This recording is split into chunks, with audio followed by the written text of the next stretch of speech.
प्यारे बच्चों, सुप्रभात। आज 24 अप्रैल 2020 का अगला वीडियो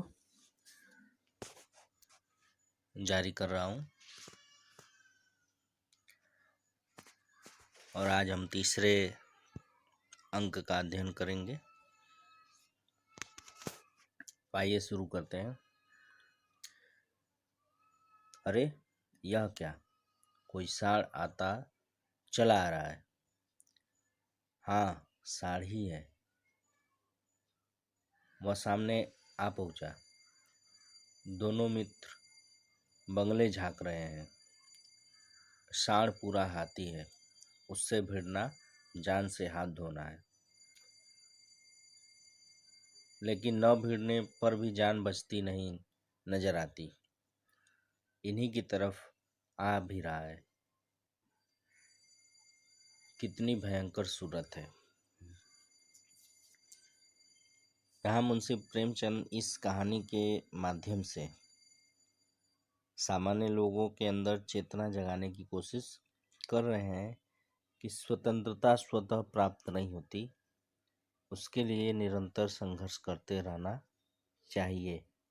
इस कहानी में वो बैलों के माध्यम से यही बात बताना चाह रहे हैं। जिस प्रकार बैल स्वतंत्र होने के लिए निरंतर उपाय कर रहे हैं और निरंतर प्रयास कर रहे हैं, असफल होने के बाद भी वो प्रयासरत हैं, ठीक उसी प्रकार मुंशी प्रेमचंद देशवासियों को यह समझाना चाह रहे हैं कि हमें लगातार प्रयत्न करते रहना चाहिए जब तक हमें स्वतंत्रता प्राप्त न हो जाए। अब बैलों के सामने एक समस्या आ गई है। मोती ने मूक भाषा में कहा, बुरे फंसे, जान बचेगी? कोई उपाय सोचो।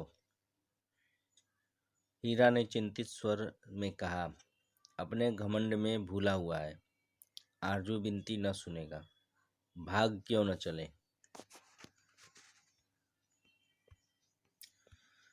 भागना कायरता है तो फिर यहीं मरो।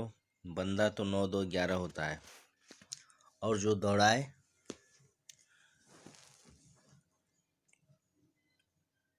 तो फिर कोई उपाय सोचो जल्द। उपाय यही है कि उस पर दोनों जने एक साथ चोट करें। मैं आगे से रगड़ता हूँ, तुम पीछे से रगड़ो। दोहरी मार पड़ेगी तो भाग खड़ा होगा। मेरी ओर झपटे, तुम बगल में उसके पेट में सिंग घुसेड़ देना। जान जोखिम है पर दूसरा उपाय नहीं है। दोनों मित्र जान हथेलियों पर लेकर लपके। साढ़ को भी संगठित शत्रुओं से लड़ने का तजर्बा न था। वह तो एक ही शत्रु से मल्लयुद्ध करने का आदी था। जो ही हीरा पर झपटा, मोती ने पीछे से दौड़ाया। साढ़ उसकी तरफ मुड़ा तो हीरा ने रंगेदा। साढ़ चाहता था कि एक एक करके दोनों को गिरा ले, पर ये दोनों भी उस्ताद थे, उसे वह अवसर न देते थे।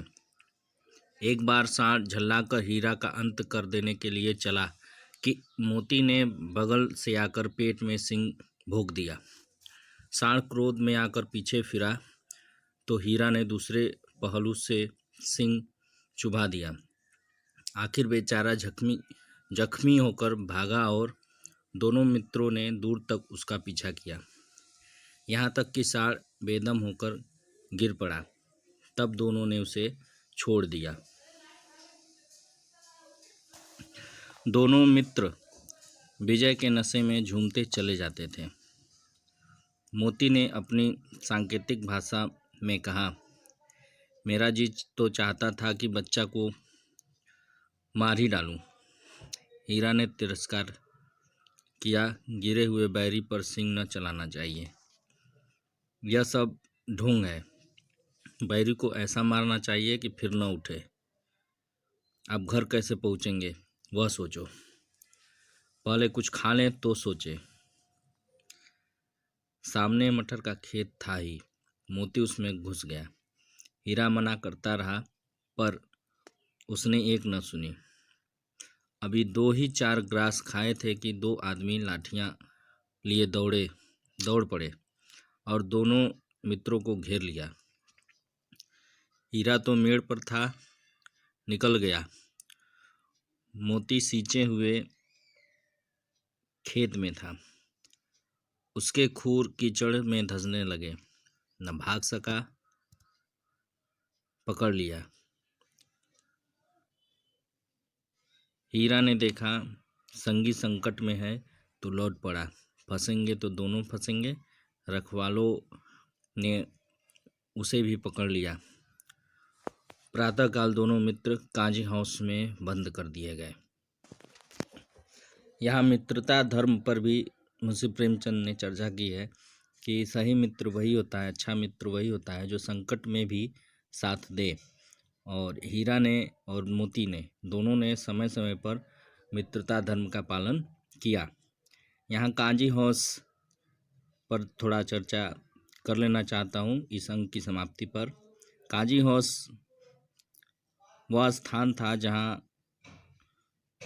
जो लावारिस पशु रहते थे, जो इधर उधर दूसरों के खेतों में घुसकर नुकसान करते थे, उन्हें पकड़कर इन काजी हाउस में बंद किया जाता था, जहाँ से फिर इनको बेचा जाता था और उससे प्राप्त जो भी धन मिलता था उससे उस खेत के नुकसान की भरपाई की जाती थी। तो कांजी हाउस में बहुत ही यातनाएं दी जाती थीं। वहाँ किसी को न भोजन पानी की कोई व्यवस्था रहती थी। बहुत दिनों तक बिना पानी के भी रखा जाता था, जिससे जितने भी जानवर कांजी हाउस में फंसे रहते थे वो काफ़ी दुर्बल हो जाते थे। यहाँ तीसरा अंक समाप्त हुआ।